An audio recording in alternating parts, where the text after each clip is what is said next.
I think that's as good as it goes. If anybody finds one, you can yell at me about it later, but I'm not going to spend tons of time figuring out if it doesn't work. Okay? Next one, get n to the fifth by itself. First, you have to isolate the variable, so I get m to the fifth equals 3. We're talking about an odd. Where does it equal 3? There's just one answer. Take the fifth root of both sides. You get the fifth root of 3. Here, divide both sides by 2 first. V to the 10th equals 12. V to the 10th will look like this. Where does it equal 12? 2 spots. So I have a plus or minus in this situation. Square 10th root of 12.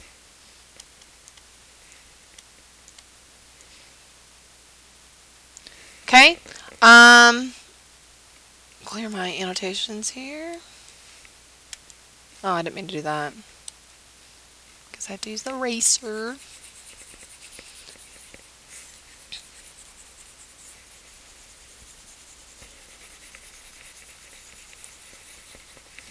Here we go.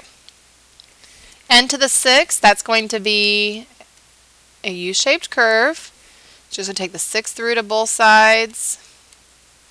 And you can leave it like that because I don't think it works out nicely. Let's see though.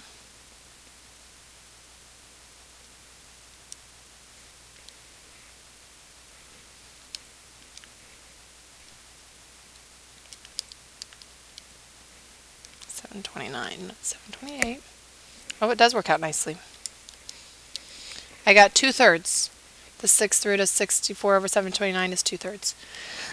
Okay, I do want to talk to you about typing that in your calculator. When you have something under a square root, I think everyone knows where the square root key is, but if I want to type in the 3rd root or the 4th root, you're looking for in your calculator a key that looks like this, x square root of this. If you're in the 84s, it's on the math command, and I don't have my Inspire with me. I'm assuming it's under menu somehow. We could talk about it in class. But when you type that in, you're going to type the 6, then the x root here, and then parentheses 64 divided by 729. Make sure that whole thing is underneath the root. Okay, here divide both sides by 3, x to the 4th equals 10. By now you should see the pattern. There should be 2 answers at 10, plus or minus. Oh, I didn't put my plus or minus on that one. Plus or minus 4th root of 10. Here we go, plus 25, u to the 7th equals 70. 7th root, both sides, u to the 7th looks like an S, 70 here, one answer. 7th root of 70, sloppy, sloppy. Okay, and this last one is super duper important, so let's talk about it. Subtract 17 from both sides. 5c to the 5th equals negative 20. Divide by 5, divide by 5.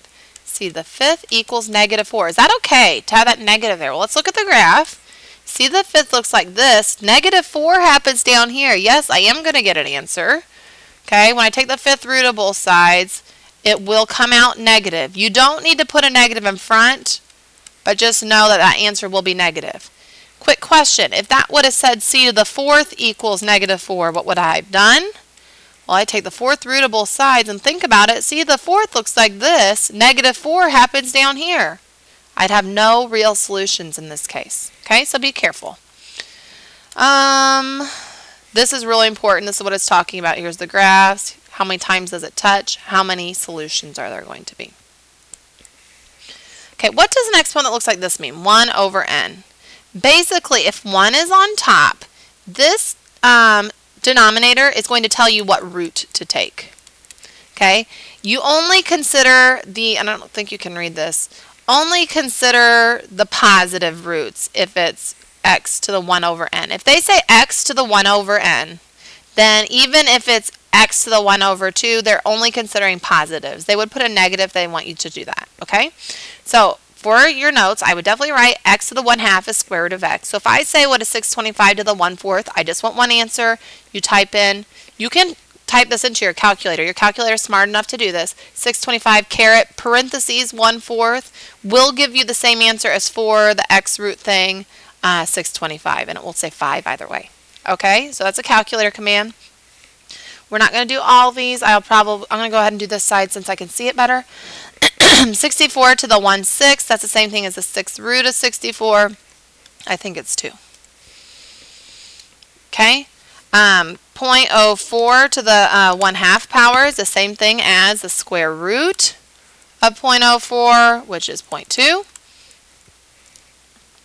625 to the 1/4 power is the 4th root of 625.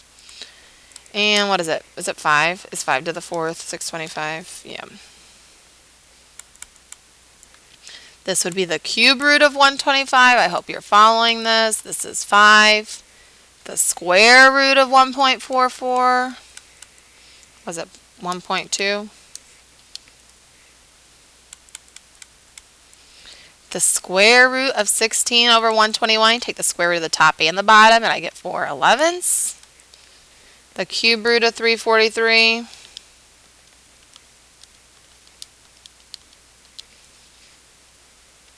I didn't know that one. I had to type it in. I'm not even going to lie to you. 7. That one doesn't come up very often. Okay. Estimate to the nearest integer. This is really interesting. Okay, 9 to the 1/5 is the same thing as the 5th root of 9. Well, this tells you to make a perfect fifths list. 1 to the 5th is 1. 2 to the 5th is 32. Where is 9 closer to? 9 is definitely closer to 1, so my answer is 1. 52 to the 1/2 is asking for the square root of 52. That tells me to make a perfect squares list. 1 squared is 1, 2 squared is 4, 3 squared is 9, 4 squared is 16, 5 squared 25.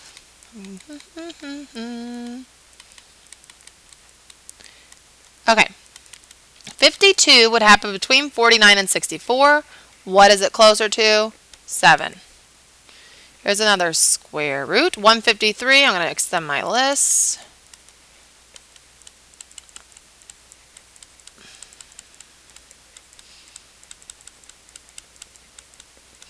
$169. Okay, what's closer? 153. Oh, that's kind of splitting the difference.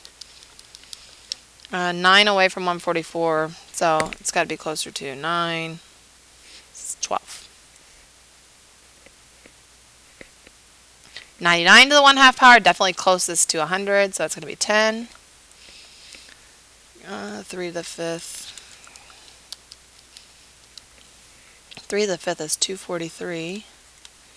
4 to the 5th is 1024. Okay, so where is 300? 300 is closer to 3. Square root here, 102 is closer to 10.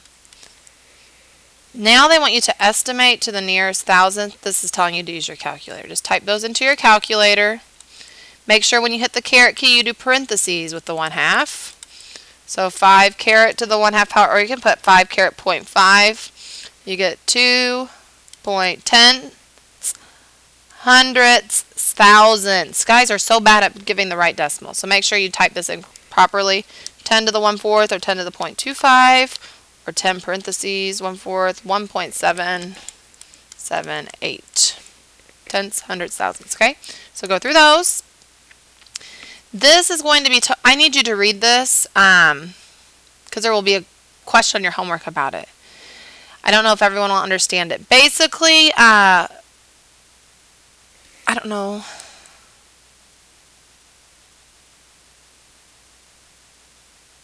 It tells you that you can use an explicit formula to find a ratio if you know 2 terms.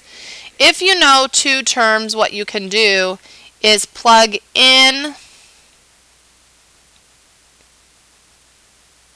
Let's do this in class together. When I come back, and I know that I'm going to tell you what's going to be on your quiz. When I come back, I want to do that, go over these with you. So if there's any piano tuning questions, you guys can skip those, and we'll go over those in class after the quiz, okay? Here's what's going to be on your quiz.